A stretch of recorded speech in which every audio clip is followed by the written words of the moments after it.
Kita mau sama-sama siapkan hati kita. Betapa baiknya Tuhan bagi setiap kita. Dia yang menjadi kekuatan bagi kami. Dialah tempat perlindungan bagi setiap kita.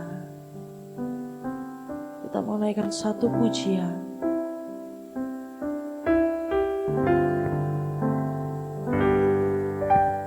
Engkaulah kekuatanku,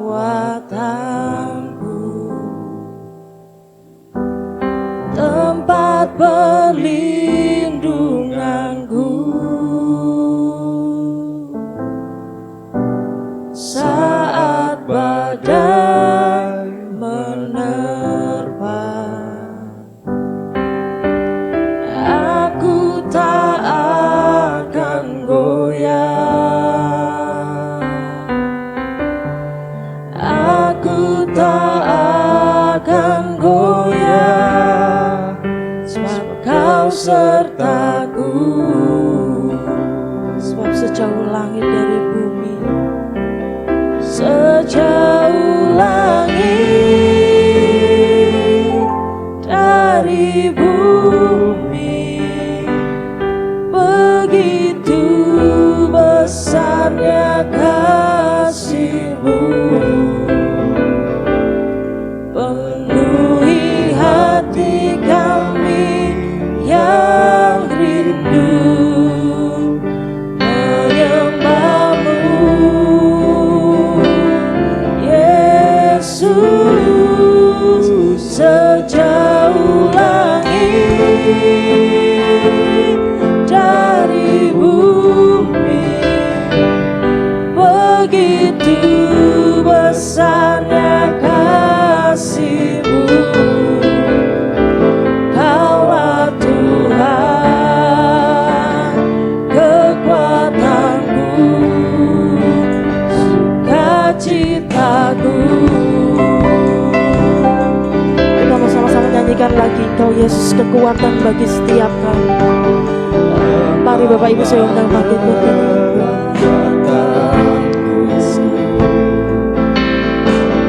Tempat perlindunganku. Bahkan sampai saat itu badai itu datang, Tuhan,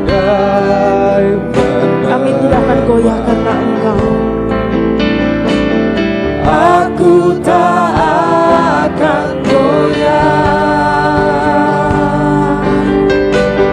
aku tak akan goyah, sebab Kau sertaku.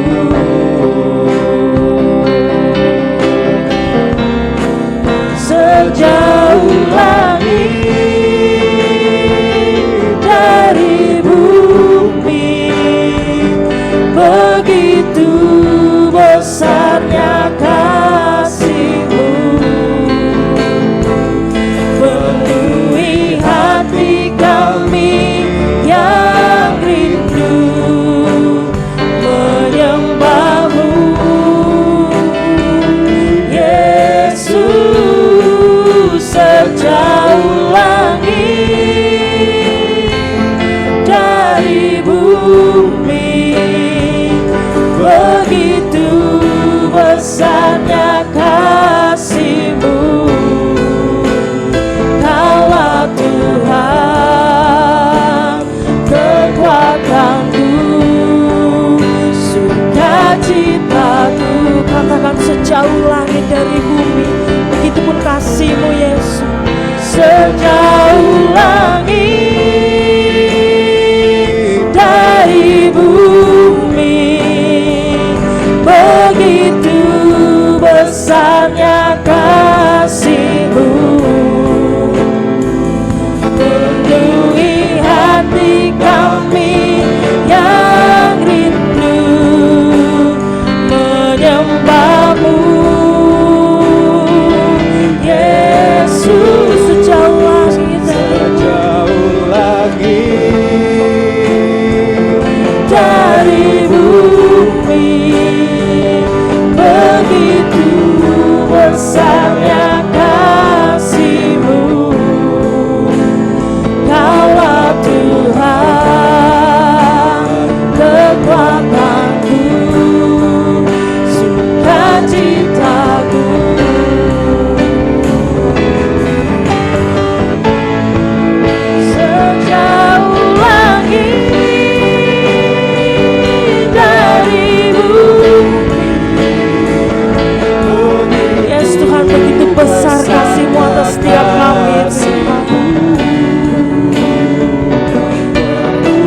Engkau yang memenuhi setiap hati kami, Yesus.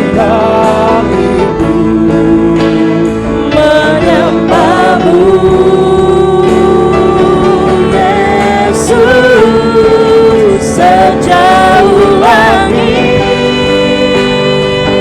dari bumi, begitu besarnya kasih-Mu. Kaulah Tuhan, kekuatanku, sukacitaku. Kau Yesus, Kau Tuhan kekuatan kami. Kaulah Tuhan, kekuatanku, sukacitaku. Kita mau nyatakan lagi, Yesus, Engkau Tuhan dan kekuatan kami, Tuhan. Kaulah Tuhan, kekuatanku, sukacitaku. Ya Yesus, hanya Engkau Tuhan. Kau Allah sumber kekuatan kami. Kau Allah sumber sukacita bagi setiap kami, Tuhan. Pagi hari ini, Tuhan, kalau kami boleh berkumpul di tempat ini, Tuhan, kami rindu, kami haus akan Engkau, Tuhan. Pagi hari ini, Tuhan, kami siap untuk memuji, kami siap untuk bersorak bagi nama-Mu. Biar Engkau Allah yang disenangkan, biar Engkau Allah yang ditinggikan atas ibadah kami pagi hari ini. Terima kasih Bapak, terima kasih Yesus. Hanya di dalam nama Tuhan Yesus kami mengucap syukur. Haleluya. Amin. Selamat pagi Bapak Ibu. Sekali lagi, selamat pagi Bapak Ibu. Ya, puji nama Tuhan. Saya menambahkan, jadi nanti di tahun 2024 bulan Juni, gereja kita dipercaya untuk mengadakan doa puasa hamba-hamba Tuhan se-Jawa Tengah dan Kalimantan Barat, MPD 2. Jadi kita akan menyambut mereka, baik dari sisi makanan maupun penginapan kita yang menyediakan Bapak Ibu. Jadi perlu dana yang cukup besar. Jadi mulai dari sekarang, kalau nanti ada yang ungu ya, amplop ungu itu nanti akan dipersembahkan khusus untuk doa puasa tahun 2024. Baik Bapak Ibu Saudaraku, pada saat ini kita akan belajar mengenai pengiring pengantin. Ya. Kita buka dalam Matius 25 ayat 1 sampai dengan ayat yang ke-13. Matius 25 ayat 1 sampai dengan yang ke-13. Kisah ini sangat populer di kalangan orang Kristen. Mari Bapak Ibu kita akan coba memahami satu pesan yang begitu penting dari Tuhan Yesus Kristus. Matius 25 ayat 1 sampai dengan 13 saya akan bacakan bergantian dengan Bapak Ibu ya. Saya undang kita bangkit berdiri, kita akan baca bersama-sama. Ayat 1 saya bacakan. Ayat 2 Bapak Ibu, demikian seterusnya kita bergantian. Gadis-gadis yang bijaksana dan gadis-gadis yang bodoh. Pada waktu itu hal kerajaan surga seumpama 10 gadis yang mengambil pelitanya dan pergi menyongsong mempelai laki-laki.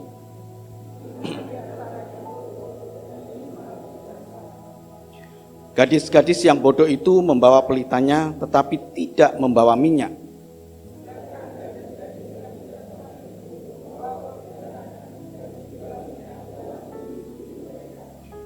Tetapi karena mempelai itu lama tidak datang-datang juga, mengantuklah mereka semua lalu tertidur.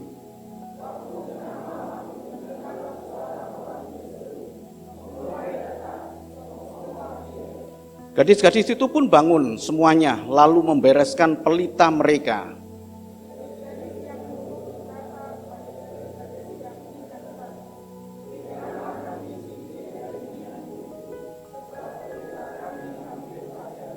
Tetapi jawab gadis-gadis yang bijaksana itu, tidak, nanti tidak cukup untuk kami dan untuk kamu. Lebih baik kamu pergi kepada penjual minyak dan beli di situ.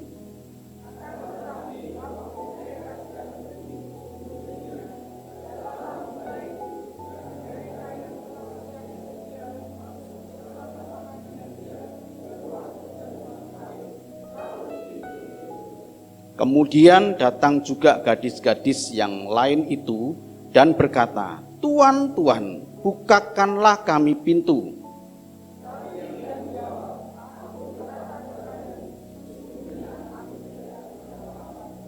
Karena itu berjaga-jagalah, sebab kamu tidak tahu akan hari maupun akan saatnya. Amin. Silakan duduk Bapak Ibu.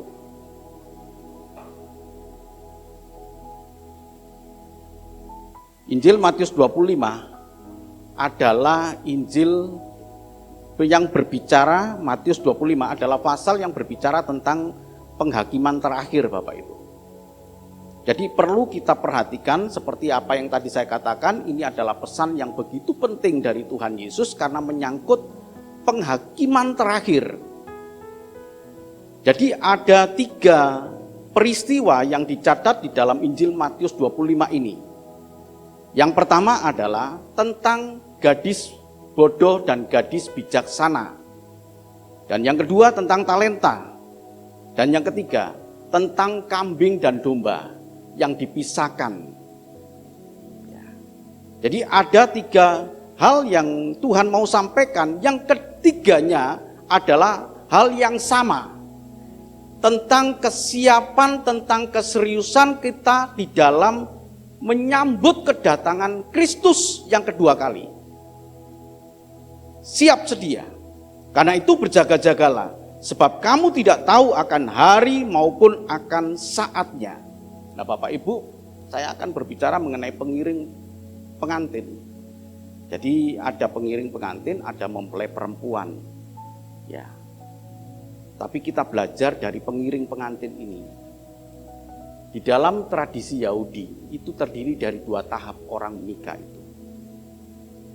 Mungkin hampir sama juga ya. Ya, hampir sama dengan tradisi kita. Yang pertama adalah mempelai laki-laki itu datang ke rumah mempelai perempuan dengan tradisi keluarga. Sebelumnya, jadi sebelum mereka pindah ke rumahnya. Gitu ya. Mungkin tulisan saya kurang begitu jelas. Jadi dengan tradisi keluarga yang ada di tempat perempuan sebelum mereka ke tempat laki-laki. Itu tahap pertama. Tahap yang kedua, membawa mempelai perempuan ke rumahnya untuk pesta perayaan perkawinan. Nah, di dalam Kejadian Yohanes 2 ayat yang ke-10 tentang perkawinan Kana, itu adalah tahap yang kedua. Tahap yang pertama yang diceritakan di dalam Alkitab itu adalah tentang gadis-gadis yang bodoh dan gadis-gadis yang bijaksana. Itu adalah acara keluarga di tempat perempuan. Nah Bapak Ibu Saudaraku, begitu pentingnya pesan yang Tuhan sampaikan. Dan pagi hari ini kita tangkap pesan itu dengan sangat-sangat memperhatikan dengan benar-benar Bapak Ibu. Kisah ini berbicara tentang hari Sabat sebenarnya. Ya, sebelum hari perhentian. Orang Israel sangat tahu apa yang harus dilakukan sebelum hari Sabat. Mereka mengumpulkan mana 2 kali lipat dibandingkan hari sebelumnya untuk hari perhentian. Begitu seterusnya sampai dengan sekarang mereka melakukan hal itu Bapak Ibu. Karena mereka esoknya hari Sabat tidak bekerja apa-apa. Jadi pada hari sebelum hari Sabat itu mereka harus bekerja dengan sungguh-sungguh. Jadi kalau kita lihat di sini, sebelum mempelai itu kan hari Sabat perhentian. Hari-hari ini adalah hari-hari yang kita bekerja dengan begitu memaksakan diri Bapak Ibu. Gak bisa tidak. Harus kita genjot iman percaya kita. Jangan seperti gadis-gadis bodoh yang menganggap itu hari biasa. Jadi gadis-gadis bijaksana tahu kalau ini sebentar lagi perhentian. Jadi mereka harus mengumpulkan apa yang harus mereka kumpulkan dengan 2 kali lipat. Setelah itu akan dibawa ke tempat pengantin laki-laki dan mereka akan pesta di situ, pesta yang lebih besar. Seperti yang dikatakan di dalam Yohanes 2 ayat yang ke-10 itu. Mereka minum. Sehingga Bapak Ibu dan Saudaraku, ketika mereka kehabisan anggur, itu adalah sesuatu hal yang sangat memalukan. Karena itu pesta besar. Pesta besar itulah yang kita nantikan Bapak Ibu. Jadi berjaga-jagalah. Syarat pesan Tuhan lewat pengiring ini, berjaga-jagalah. Mempersiapkan diri menyongsong kedatangan Tuhan. Dan Tuhan Yesus di dalam Matius 25 ini digambarkan sebagai mempelai laki-laki. Saya tidak berbicara mempelai perempuan. Ya, tentu itu gereja. Tetapi lewat pengiring pengantin ini ada pesan yang begitu mendalam yang harus kita pelajari. Saya harap dengan sungguh-sungguh Bapak Ibu, kalau Bapak Ibu ya ada waktu, nanti sore akan saya sampaikan pada bagian yang kedua. Jadi 5 gadis ini, gadis yang bodoh dan gadis bijaksana, keduanya berjaga-jaga Bapak Ibu. Terbukti mereka itu dipilih membawa pelita tetapi dengan kualitas yang berbeda. Pelita menunjukkan berjaga-jaga. Siapa gadis yang dipilih pengantin ini? Ini adalah teman-teman dekat dari mempelai perempuan. Bukan mempelai laki-laki, karena mempelai laki-laki juga ada pengiringnya. Ya, itu yang dipilih. Ya, itu yang dipilih. Di dalam ayat yang kedua dikatakan 5 diantaranya bodoh dan 5 bijaksana. Gadis-gadis yang bodoh itu membawa pelitanya, tetapi tidak membawa minyak. Keduanya membawa pelita. Keduanya ada iman. Keduanya sangat yakin bahwa mempelai laki-laki akan datang. Terbukti dia membawa pelita, tapi dengan kualitas yang berbeda. Ada yang nyantai, ada yang biasa saja, ada yang begitu memperhatikan tentang penghakiman terakhir. Jadi yang membawa pelita dengan ditambah dengan minyak, di dalam pikiran dia itu sudah terkonsep ya. Saya harus memberikan pelayanan kepada mempelai laki-laki. 5 gadis yang bodoh ini sembrono dengan keyakinan kuatnya akan kedatangan waktu mempelai laki-laki. Yakin dia. Bapak Ibu yakin Tuhan Yesus datang menjemput kita? Nah, ya kan? Yakin kan? Apakah gadis bodoh itu? Yakin, gadis bodoh itu yakin kok. Pasti datang. Pasti datang. Biasanya mempelai laki-laki itu datang sekitar jam 6, jam 7, enggak lebih.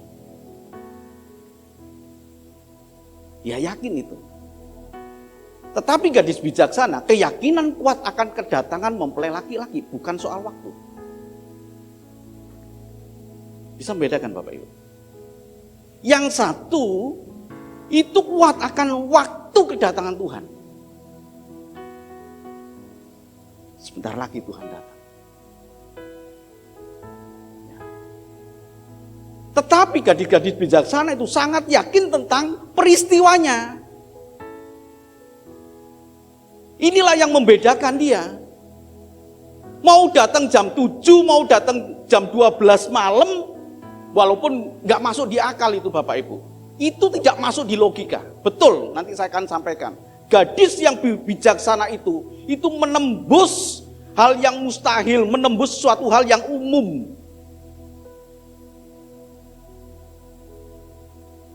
5 gadis bodoh ini meremehkan kemungkinan di luar dugaan. Sementara 5 gadis bijaksana ini dengan hikmat mempertimbangkan kemungkinan-kemungkinan yang mungkin terjadi.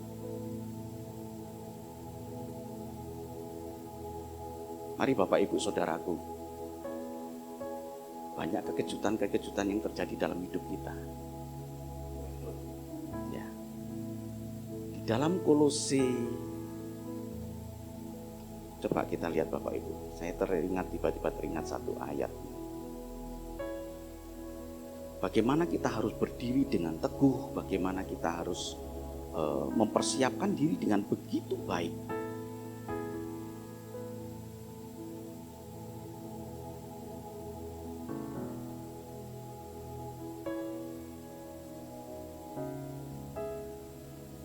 Ya, ayat 23 coba dibaca. Kolose 1 ayat 23.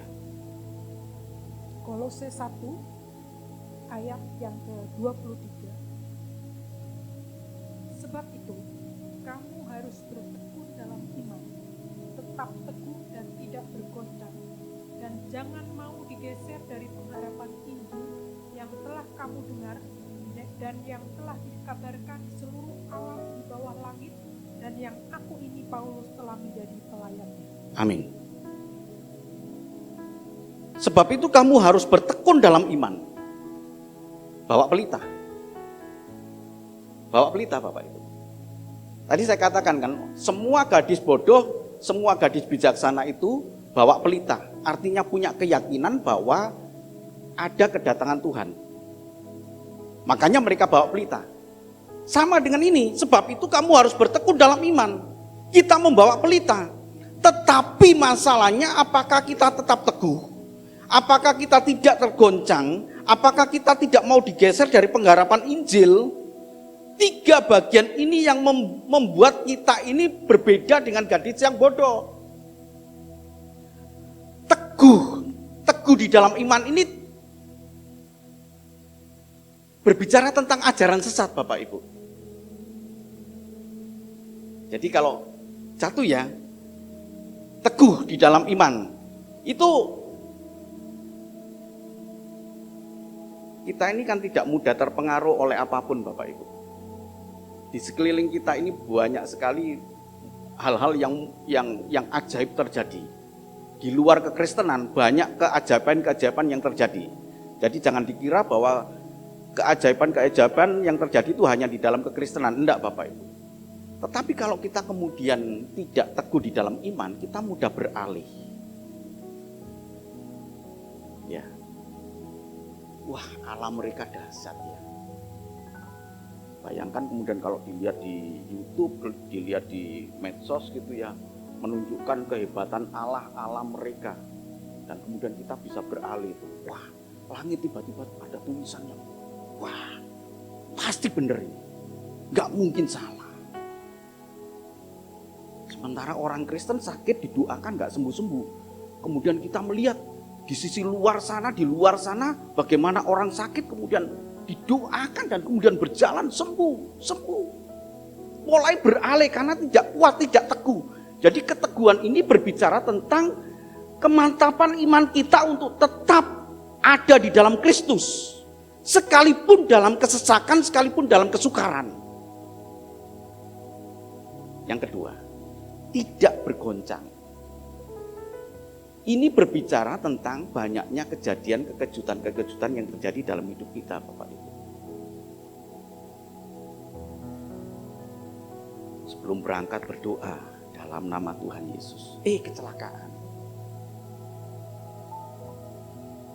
Sebelum bekerja kita berdoa, ditipu di dalam pekerjaan. Sebelumnya kita berdoa dalam nama Tuhan Yesus. Tidak tahunya kita mengalami begitu kita kerja, keluarga yang mengalami keadaan-keadaan yang tidak baik. Tiba-tiba rumah kebakaran lah. Tiba-tiba ada kejadian yang di luar dari apa yang kita prediksikan. Ini berbicara tentang tidak bergoncang. Jadi tidak bergoncang di sini, sebab itu kamu harus bertekun dalam iman, teguh, tidak bergoncang. Itu karena ada banyak kekejutan yang terjadi dalam hidup kita. Kita kembali di 5 gadis bijaksana ini. Kenapa? Ya harus kita kumpulkan Minyak itu harus ada.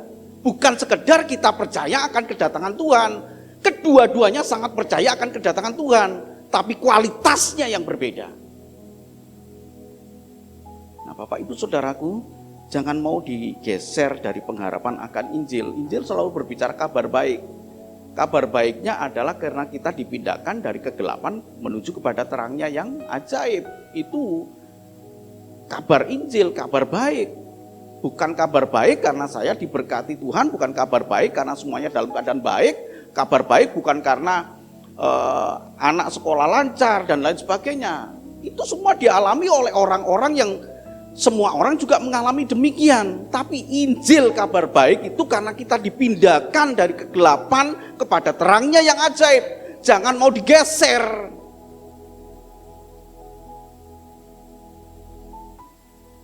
Ini minyak. Jadi 5 gadis bijaksana ini dengan hikmat mempertimbangkan kemungkinan-kemungkinan yang mungkin terjadi. Sementara gadis bodoh ini tidak mempertimbangkan hal itu. Kalau orang sudah siap Pak, ya, sudah siap dengan segala kemungkinan-kemungkinan yang terjadi. Andai kata kemungkinan itu terjadi, shock nggak dia? Shock tapi tidak terlalu berat. Tapi kalau orang-orang yang tidak mempertimbangkan, begitu ada kejadian, kaget. Wah ekspresinya macam-macam orang kaget itu. Ada yang stres, ada yang seperti orang gila, ada yang waduh gak karuan. Karena gak mempertimbangkan ini. Coba di bagian akhir cerita tadi. Sampai pada klimaks yang sangat menyedihkan, yang tragis. Aku tidak pernah mengenal kamu. Loh, saya udah capek-capek loh Tuhan. Ini pelita walaupun padam. Pelita yang padam tidak ada artinya. Nanti sore saya sampaikan. Jadi Bapak Ibu, pelita dan cadangan minyak. 5 gadis bodoh ini, pelita menyala hingga tengah malam. Pelitanya itu menyala hanya sampai tengah malam. Dan tengah malam di situ dikatakan hampir padam. Saya yakin setelah itu padam. Setelah itu padam. Jadi dengan keyakinan yang sangat salah ini terjadi dalam kehidupan orang yang punya pelita, tapi bodoh. Punya pelita, punya iman, tapi bodoh. Kenapa? Karena tidak mau menambahkan minyak di dalam pelita itu. Tidak mau menambahkan seperti tadi saya cas HP saya. Tidak mau cas iman itu. Untuk apa? Untuk kemungkinan-kemungkinan yang mungkin terjadi, Bapak. Jadi pelita menyala hingga tengah malam.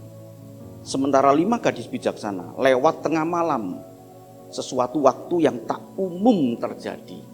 Gak umum mempelai laki-laki itu datang tengah malam sekitar jam 12. Loh, song-song dia ada. Itu gak mungkin, gak umum. Belum pernah ada mempelai laki-laki datang di tengah malam. Belum pernah ada. Baru kali ini. Tapi mereka sudah mempersiapkan diri untuk kemungkinan itu. Jadi Bapak Ibu dan Saudaraku yang sangat dikasihi Tuhan, kita tidak pernah mempermasalahkan waktu kedatangan Tuhan. Amin. Mau Tuhan datang terlebih dulu, haleluya. Mau kita yang dipanggil Tuhan untuk datang kepada Tuhan, terpujilah nama, terjadilah menurut kehendak. Aduh Tuhan. Kalau kita dipanggil Tuhan terlebih dulu, siap nggak Bapak? Itu kemungkinan-kemungkinan yang mungkin terjadi. Ya, mungkin ada yang berkata, enak bener Pak Pendeta ngomong. Ya. Aduh Pak, ojo disik lah. Ya kalau memang Tuhan mau panggil kita, apa kuasa kita Bapak? Saya kemarin kehilangan teman kerja di kantor saya yang lama, seusia dengan saya. Ya, saya lihat di chat grup itu sebelumnya rame, Ya dia juga komen gitu rame, wah kelihatannya seger-seger semua lah, kelihatan baik-baik saja. Tapi tiba-tiba hari keberapa itu ya, istrinya kemudian WA, bantu doa, suami saya masuk rumah sakit, itu pagi. Sorenya kemudian dia WA lagi, Inna lillahi wa inna ilaihi raji'un. Betapa cepatnya waktu ini. Apa yang bisa kita persembahkan Bapak Ibu? Ya, anggaplah hari ini adalah hari menjelang Sabat, hari perhentian. Kita harus kumpulkan. Setiap hari adalah hari menjelang Sabat, hari perhentian Pak. Kalau enggak kita tidak akan kenceng di dalam iman percaya kita. Gadis bodoh ini tidak mempertimbangkan hal itu. Dia sangat yakin dengan hal yang umum terjadi, belum pernah ada. Biasanya jam 7. Ya, kenapa? Karena di rumah laki-laki itu ada hajatan Bapak Ibu sebelum datang ke perempuan. Jadi cerita di sini menunjukkan bahwa ternyata ada sesuatu yang mereka lakukan sebelum mereka menyongsong perempuan. Sehingga membutuhkan waktu yang lama. Di luar waktu yang umum. Saya sering kali mengoreksi tentang iman kita Bapak Ibu. Tentang kematian. Jadi orang mati itu enggak masuk ke surga. Tapi tinggal dulu di dunia orang mati. Tinggal dulu. Kan nggak mungkin terus masuk ke surga, setelah itu kemudian Tuhan Yesus datang, dibangkitkan masuk ke surga lagi, ya enggak, tinggal dulu di situ. Ini yang tidak umum gitu loh, Bapak Ibu. Maksud saya ini yang tidak umum. Kalau kita ingin seperti 5 gadis bijaksana, kita punya pengertian yang berbeda dengan semua orang. Termasuk tentang kerajaan surga pun juga itu berbeda dengan apa yang digambarkan banyak orang. Tidak umum, tapi kita bijaksana di situ. Nah, ini kaum laki-laki mau pilih surganya orang Kristen apa surganya orang lain ini? Yang laki-laki ini.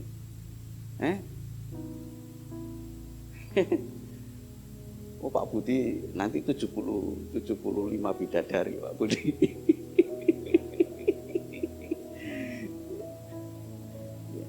Aduh. Maksud saya Pak, begini Bapak Ibu, kita terbuka dan kemudian kita melihatnya. Kita itu menembus hal yang tidak umum. Tapi kalau gadis bodoh ini, dia punya yang ya udah. Hal yang umum yang biasa terjadi. Ya, jadi kedatangan Tuhan setelah itu kemudian yang mati terlebih dulu dibangkitkan. Kemudian kita yang hidup baru kemudian menyongsong, baru masuk surga tuh sono tuh. Kita menikmati keindahan. Ada kehidupan kembali di situ. Kita tinggal bersama-sama dengan Tuhan. Nah, yang serius itu seperti mempelai perempuan, yang serius hidupnya, dia akan memerintah bersama-sama dengan Kristus. Itu tujuan hidup kita, yaitu Yerusalem baru. Jadi Bapak Ibu Saudaraku, mari kita lihat di sini. Ya, memang tidak umum logika iman Kristen, memang nggak umum, nggak apa-apa. Jangan takut. Syarat pesan yang kedua lewat pengantin ini, 10 pengiring pengantin mengantuk dan tertidur. Semuanya tertidur. Artinya mengantuk dan tertidur bukanlah sebuah kesalahan, bukan sebuah kelalaian. Tetapi lewat peristiwa itu, lewat mengantuk dan tertidur itu, Tuhan ingin berbicara begini Bapak Ibu. Ada waktu di mana antara yang bijaksana dan yang bodoh itu tidak dapat dibedakan. Coba kita gambarkan ada gadis-gadis, kemudian ada pelita menyala di situ, kemudian mereka tertidur. Ya. Tidak bisa kita membedakan ini gadis bodoh, ini gadis bijaksana, kedua-duanya sedang ngantuk dan tertidur. Ada saat-saat tertentu orang Kristen yang punya minyak, orang Kristen yang sungguh-sungguh, dengan orang Kristen yang, maaf kata Bapak Ibu ya, saya pakai kata-kata ini, orang Kristen yang seperti gadis bodoh itu sama. Lalu bagaimana cara kita membedakan gadis bodoh dan gadis bijaksana ini? Atau orang Kristen yang sungguh-sungguh dengan orang Kristen yang bijaksana, orang Kristen yang bodoh, yang asal-asalan. Terlihat dari sebuah peristiwa. Jadi peristiwa kedatangan mempelai itu menunjukkan siapa mereka. Ketika mereka tidur, ketika mereka mengantuk, tidak bisa membedakan mana yang bodoh, mana yang bijaksana. Tapi begitu songsonglah dia, mempelai laki-laki sudah datang, baru kemudian terlihat membereskan. Ketika mereka membereskan, ya tradisinya Bapak Ibu, pelita itu ada seperti sumbu, kemudian ada yang harus dipotong. Harus dipotong. Itu sama dengan tugas orang Lewi untuk rumah ibadat. Pelita itu harus menyala dan mereka harus kemudian memotong bagian kerak-keraknya itu supaya menyala.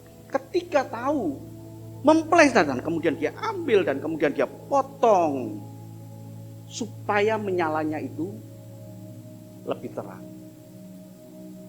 Sementara yang bodoh, lah aku mau mati ini, aku minta minyakmu.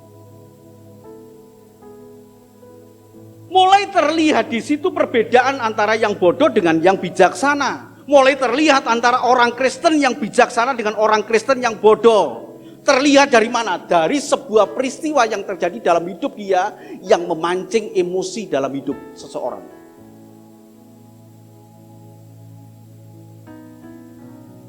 Sekarang terlihat nggak Bapak? Mana yang bijaksana, mana yang bodoh? Terlihat nggak? Podo ae. Sama aja. Gak bisa membedakan. Tapi begitu keluar, kemudian ada pancingan emosi di dalam kegagalan. Ada pancingan emosi di dalam kekurangan hidup dia. Ada pancingan emosi di dalam kelemahan dia. Ada pancingan emosi dalam penderitaan yang dia alami. Baru bisa membedakan di situ. Atau ada pancingan emosi di dalam kelimpahan dia. Ada pancingan emosi dalam kemakmuran hidup dia. Ada pancingan emosi dalam kekayaan dia. Bukan hanya kekurangan, bukan hanya penderitaan, tapi juga dalam berkat-berkat yang Tuhan berikan. Itu akan membedakan siapa orang Kristen yang sebenarnya. Apakah dia siap seperti 5 gadis bijaksana untuk menyambut kedatangan Tuhan, atau dia termasuk gadis bodoh yang tidak mempertimbangkan kemungkinan-kemungkinan yang terjadi. Amsal 24 ayat yang ke-16. Amsal 24 ayat yang ke-16. Sebab 7 kali orang benar jatuh, namun ia bangun kembali, tetapi orang fasik akan roboh dalam bencana. 7 kali orang benar jatuh, dia bangun. Jatuh pertama, bangun. Aku punya Tuhan. Coba lagi, jatuh lagi. Apakah dia mulai goncang? Dia katakan, aku punya Tuhan. Dia bangun kembali. Jatuh lagi. Haleluya. Aku punya Tuhan yang dahsyat. Bangun dia. Jatuh lagi, Bapak. Sampai berapa? 7 angka sempurna. Sempurnalah kegagalan yang dialami oleh orang benar. Tapi dia tidak mengorbankan imannya. Dia punya pelita yang menyala. Sementara orang fasik, begitu dia jatuh, habis dia. Itu yang membedakan Bapak Ibu. Saya lelah Bapak Ibu. Jam 12 tadi malam saya baru datang. Dan besok saya harus berangkat lagi. Mohon maaf, karena memang ada yang harus dikerjakan. Kalau enggak ya enggak mungkin. Saya lelah. Ya, tapi demi Tuhan, demi kebesaran nama Dia, saya merelakan untuk mempersembahkan hidup saya. Itu dengan banyak uang yang harus banyak korban. Tapi disitulah untuk membedakan siapa kita. Pada waktu gadis-gadis itu tidur, tidak bisa kita bedakan. Ini bodoh, ini enggak.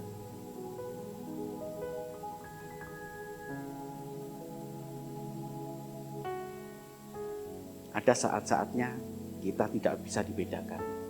Tetapi sebuah peristiwa akan membuktikan siapa diri kita.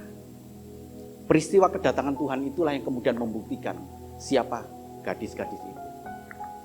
Nah, Bapak Ibu Saudaraku yang sangat dikasihi Tuhan. Pesan yang ketiga.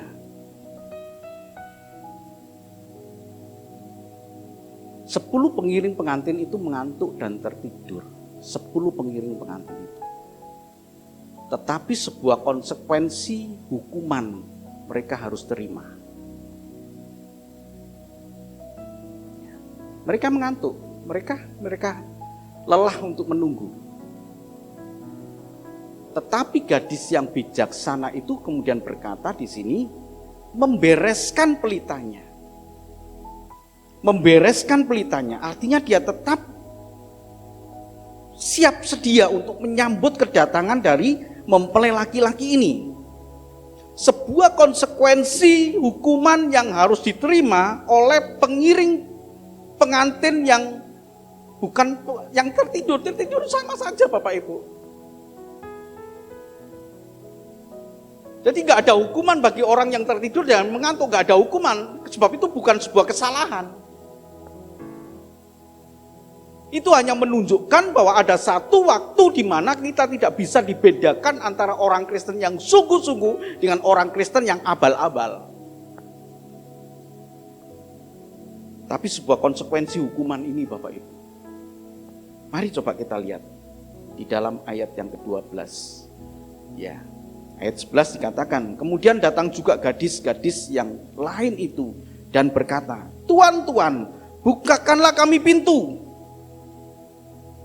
Tetapi ia menjawab, aku berkata kepadamu, sesungguhnya aku tidak mengenal kamu. Karena itu berjaga-jagalah, sebab kamu tidak tahu akan hari maupun akan saatnya. Penolakan oleh mempelai laki-laki, bukan mempelai perempuan. Mempelai perempuan tidak punya hak, sekalipun mempelai perempuan itu ketempatan peristiwa itu. Peristiwa itu ada di tempatnya rumah perempuan. Tetapi tradisi orang Yahudi, ya entah itu tunangan, entah itu pernikahan, ketika terjadi pertunangan atau pernikahan, yang laki-laki itu disebut suami. Kalau kita kan pertunangan kan belum boleh dong disebut suami. Tapi mereka disebut suami. Jadi punya otoritas sebagai kepala keluarga dan berkata, aku tidak pernah mengenal kamu. Sekalipun ini bukan rumahku, tapi otoritas ada di suami. Bapak Ibu Saudaraku yang kasih Tuhan, saya tidak ingin hal ini terjadi dalam hidup kita. Sampai Tuhan berkata, aku tidak pernah mengenal kamu. Sudah berjerih payah. Ya. Dari jam berapa? Kita nggak tahu kan?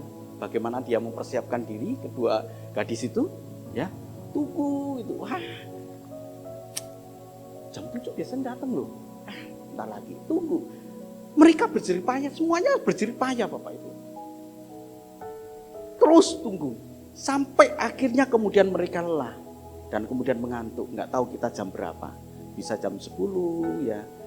Bisa juga jam 11 sampai dengan jam 12 sampai dengan jam 1. Bisa juga sampai dengan tengah malam. Kan tadi katakan tengah malam.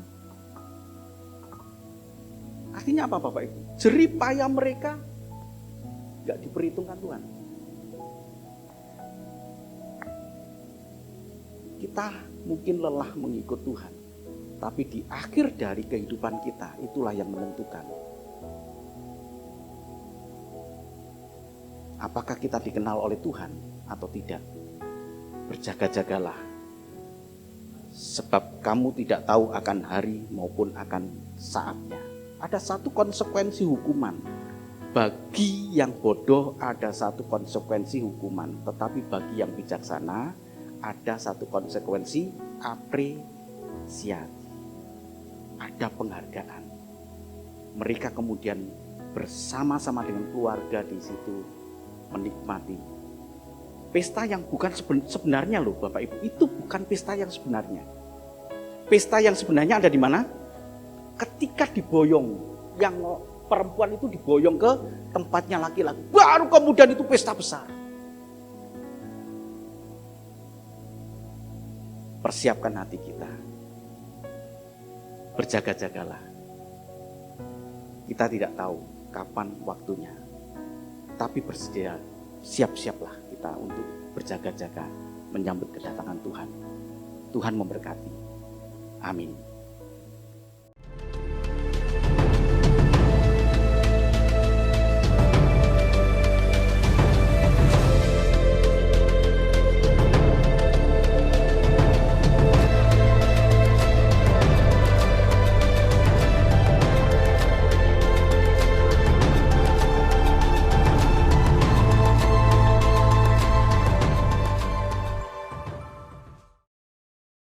Bapa kami yang di surga, dikuduskanlah namamu, datanglah kerajaanmu, jadilah kehendak-mu di bumi seperti di surga. Berikanlah kami pada hari ini makanan kami yang secukupnya, dan ampunilah kami akan kesalahan kami, seperti kami juga mengampuni orang yang bersalah kepada kami. Dan janganlah membawa kami ke dalam pencobaan, tetapi lepaskanlah kami daripada yang jahat. Karena Engkaulah yang empunya kerajaan dan kuasa dan kemuliaan sampai selama-lamanya. Amin. Terima kasih Tuhan. Terima kasih Tuhan. Terima kasih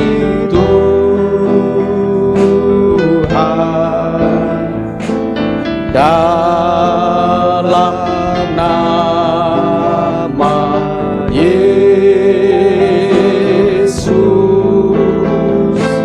Terima kasih Tuhan. Haleluya. Kami bersyukur kepada Engkau ya Bapa, Allah yang Maha Kuasa, Allah yang bertakhta di dalam kerajaan surga, yang memberikan kesempatan kepada kami untuk kami beribadah, menaikkan pujian pengagungan bagi Engkau Tuhan. Kami sungguh bersyukur Tuhan, Engkau menyertai kami dalam segala keadaan hidup kami Tuhan. Bahkan Engkau memberikan kekuatan dalam hidup kami ketika kami menghadapi badai dalam persoalan hidup kami ini. Bapa, terima kasih. Sebentar kami akan berpisah satu dengan yang lain. Kami pulang dengan membawa berkat-berkat-Mu Bapa. Bapak Ibu, saudaraku yang sangat dikasihi Tuhan, terimalah berkat dan anugerah dari Allah Bapa di surga. Kasih dan cinta Tuhan kita Yesus Kristus, Anaknya yang tunggal, dan persekutuan, kekuatan, penghiburan dari kuasa Roh Kudus menyertai kita mulai saat ini, esok bahkan sampai Maranatha, Tuhan Yesus datang menjemput kita. Terima kasih ya Bapa, Allah yang sungguh baik, Allah yang mengasihi kami, Allah yang memberkati kami, Allah yang melindungi kami, Allah yang menyinari kami dengan wajah-Nya dan memberikan kepada kami kasih karunia, Allah yang menghadapkan wajah-Nya kepada kami Tuhan dan memberikan damai sejahtera. Terima kasih ya Bapa. Hamba berdoa buat anak-anak-Mu, baik yang beribadah tempat ini maupun yang beribadah secara online. Engkau memberkati dalam rumah tangganya Bapa, Engkau memberkati di dalam usaha pekerjaannya, Engkau buat berhasil, Engkau berkati dengan kelimpahan, Engkau lancarkan segala rezekinya Tuhan. Engkau juga memberkati di dalam kehidupan keluarganya, keluarga besarnya dimanapun berada, di dalam penyertaan Tuhan. Terima kasih ya Bapa. Terima kasih. Hormat kemuliaan hanya bagi Engkau Tuhan. Terima kasih. Dalam nama Tuhan Yesus, kami sudah berdoa dan mengucap syukur. Semua yang percaya mengatakan amin. Tuhan memberkati.